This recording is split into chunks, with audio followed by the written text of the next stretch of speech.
والصلاة والسلام على أشرف الأنبياء والمرسلين والحمد لله رب العالمين. marka ugu horeysa aan idin kala saarayn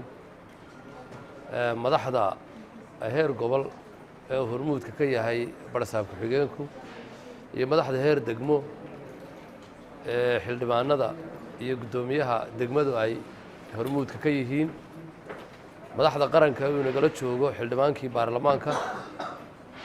taliyaha xabsiga ardayda iyo waalidiinta iyo dhammaan ka soo qaybgalayaasha kale madaxda waxbarashada waxaan idinku salaamayaa salaanta islaamka assalaamu calaykum waraxmatullaahi wabarakaatu. bacda salaan ilaahay baan u mahad celinayaa marka hore mar kastoo aynu isu nimaadnana mudan inaynu ilaahay u mahad celinno uga mahad celinno khayraadka faraha badan wanaagyada faraha badan waxyaabaha aan bini aadamku dareemin marka uu waayo laakiin inta uu haysto aanu dareemin inta uu haysto laakiin marka uu waayo uu dareemo ayaan ilaahay uga mahad celinaynaa. allana waxaynu weydiisanaynaa inuu inoo barakeeyo inoo ballaadhiyo. intaa markaan ka gudbo mahadnaqa ah xafladdan oo budhigeedu uu yahay ardayda dhammaysatay dugsigii sare ee Madheera. marka hore waxaan idin leeyahay hambalyo ayaan idin leeyahay. mar labaadka waxaan u mahad celinayaa cid kasta oo heerkan soo gaarsiisay ama tacabkii halkaa ku soo gaadheen door ku lahayd waalidkiinu ugu horeeyo macallimiintii wax soo bartay maamulkii idin garab taagnaa dugsiga iyo mid degmaba iyagana aad baan ugaga mahad celinayaa. degmada iyo maamulkeeda oo isku duubanna farxad bay u tahay in ay soo saarno 22 arday oo ku gudbay markis wanaagsan annagoo farxadda kala qayb galayna iyagana waxaan leenahay waa mahadsantihiin idinkana waxaan idin leenahay waa hambalyaan idin soo jeedinaynaa. intaa markaan ka gudbo kolley degmada iyo gobolkuba doorkan kaalin mugla ayay ka galeen sanad dugsiyeedkii dhammaaday qiimayntii imtixaanku waa qiimayntii lagu sameeyey waxbarashada dalka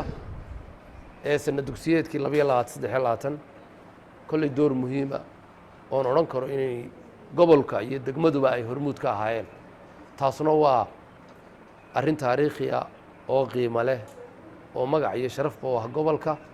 iyo degmadaba. intaa markaan ka gudbo dhowr qodob baa laga hadlay. dhowrkaa qodob ee laga hadlay waxaa ka mid ahaa scholarshipkii ardayda, waxaa ka mid ahaa jaamacadda. haddaan ku horeeyo scholarshipka runtii kumaynaan qadi jirin waxay naga kafaalad qaadan jirtay degmada berbera oo aan ku ammaanayo oo uga mahad celinayo oo ah taariikh ay leedahay maamulka degmada berbera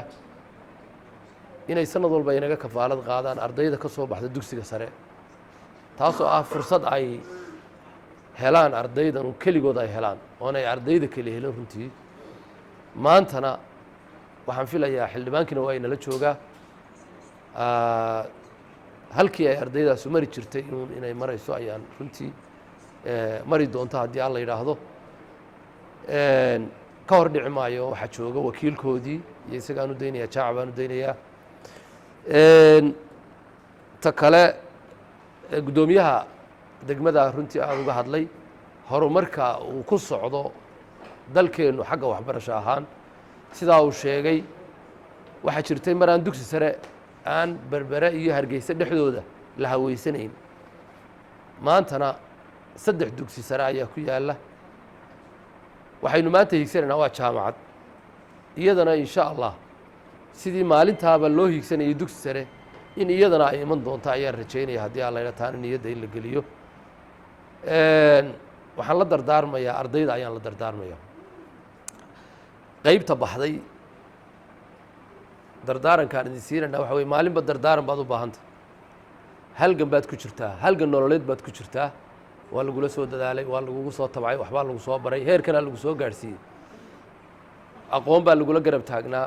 dardaaran baa lagula garab taagnaa maantana mid baad u baahantay. mid iyada waan idinku hambalyeynayaa maalintii hore ee lodkii hore aan u xidhaynay waxaan idinkula dardaarmay idinkoo form 3 lodkaasu heerka ay gaadheen inaad dhaafisaan saasuu ahaa dardaarankeenii xafladdii hore kaa waa ka soo baxdeen oo meel wanaagsan baa gaadhsiiseen waa idinku hambalyeynaya laakiin dardaarankii waxaan ku wareejinayaa imika yaan ku wareejinayaa qolada imika foorka soo fadhiisatay ayaa ballanqaadka imikana la wareegeysa qoladana way ka soo baxeen markiskii mid ka wanaagsan bay keeneen waa mahadsan yihin waa fuliyeen sacabkaa loo tiro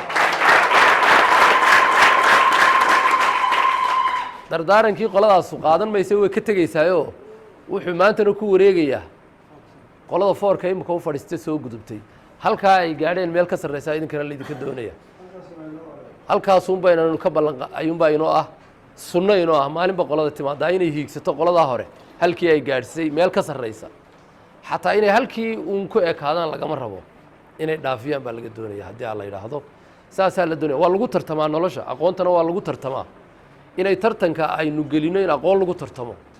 oo khayrka aad aqoon ku dhaafto ayuunbaad noloshana kaalin mugla ka gelaysaa qoladaa gudbaysa ee maanta iyaduna gudubtay dardaaranka ay u baahan yihiin baan iyadana siinaynaa laba qodobun baan idinkula dardaarmaya saddex ba aan idhaaho qodobka ugu horreeya waxa weeye haddii aad doonayso nolosha inaad ku guulaysato haddii aad doonayso hiigsigaaga inaad gaadho haddii aad doonayso himilooyinkaaga inay kuu rumoomaan marka ugu horreysa waxaad qabsataa xadhigga ilaahay qabso qodobkaas waa inuu meel kuugu guntanaadaa lama taabtaan yahay inaad ilaahay ku xidhan tahay oo aad garataa wixii alla kuu abuuray markaasaad gaadhaysaa himilooyinka kale ee aad doonayso kaa waa inuu kuu guntanaadaa waajibka ilaahay inaad ka soo baxdo ood rabbi subxaanahu wa tacaala ku xidhnaato oo aad mar kasta waajibaadka alla ay ka horreeyaan wax kasta qodobkaa inaad meel ku guntanto qodobka labaad noloshu waa dadaal inaad dadaasho oo jaamacad baa kaa horeysa islaantii dhabta kugu haysa ee laxooda kuu diyaarinaysa ee kulahayd maxaa kaa qaldan maxaa waad ka baxaysaa imika waxaad gelaysaa rag baad wax la qaybsanaysaa jaamacad baad tegaysaa gurigii waxaa laga yaabaa inaad ka tagto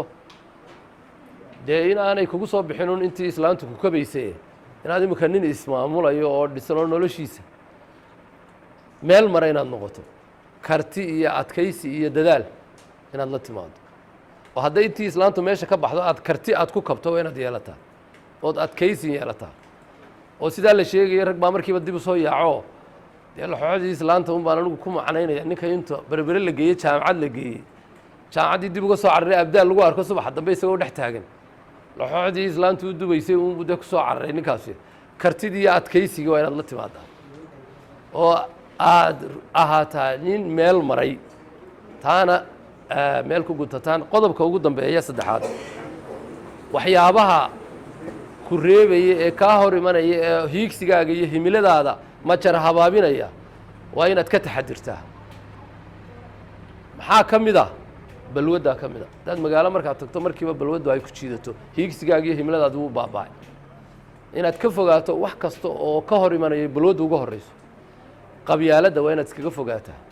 wakti luminta dayaca waxaasoo dhami waxay himiladaadii iyo hiigsigaagiibay ayay runtii mugdi gelinayaan waa inaad ka fogaataa waa inaad ku xidhnaataa